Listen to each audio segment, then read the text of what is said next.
भिखारी एक दिन सुबह अपने घर के बाहर निकलता है। त्योहार का दिन था। उसे गांव में बहुत भिक्षा मिलने की संभावना दिख रही थी।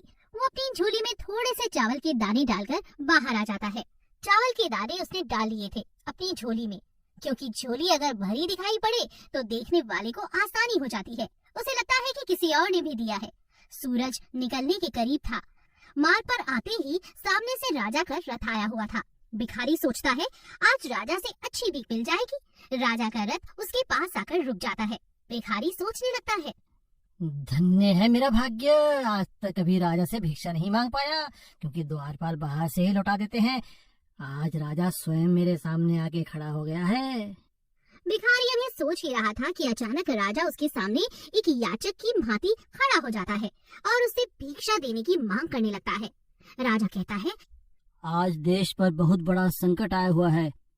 ज्योतिषियों ने कहा है कि इस संकट से उबरने के लिए यदि मैं अपना सब कुछ त्याग कर एक याचक की भांति भिक्षा ग्रहण करके लाऊंगा, तभी इसका उपाय संभव है। तुम आज मुझे पहले आदमी मिले हो, इसलिए मैं तुमसे भिक्षा की मांग कर रहा हूँ। यदि तुमने मना कर दिया तो देश का संकट टल नहीं पाएगा, इसलिए तुम मुझे भिक्षा में कुछ भी दे दो। भिखारी तो सारा जीवन मांगता ही आया था, कभी देने के लिए उसका हाथ उठा ही नहीं था। वो सोच में पड़ गया कि आज कैसा समय आ गया है कि एक भिखारी से भिक्षा मांगी जा रही है और मना भी नहीं कर सकता। क्या मुसीबत है, सोचा था राजा से इनाम लूंगा, लेकिन यहाँ तो उल्टे लेने के देने ही पड़ गए। चलो क्या करे, देश का मामला है, एक दाना चावल दे ही देता हूँ। बड़ी मुश्किल से चावल का दाना निकाल कर उसने राजा को दे दिया। राजा वही चावल का दाना ले बहुत खुश होकर आगे बढ़ जाता है। सबने उस राजा को बढ़ चढ़ कर भिक्षा दी, परंतु भिखारी को चावल के दाने के जाने का भी बहुत ज्यादा गम सता रहा था। जैसे तैसे वो शाम को घर आ जाता है। भिखारी की पत्नी ने भिखारी की झोली पलटी तो उसमें से भीख के अंदर एक सोने का चावल का दाना दिखाई दिया। भिखारी की पत्नी ने उसे जब उस सोने के दाने के बारे में बताया तब भिखारी छाती जोर जोर से पीटने लगा। अरे मेरी फूटी किस्मत, मैंने राजा को और कुछ क्यों नहीं दिया, राजा को सारे चावल के दाने क्यों नहीं दे दिए।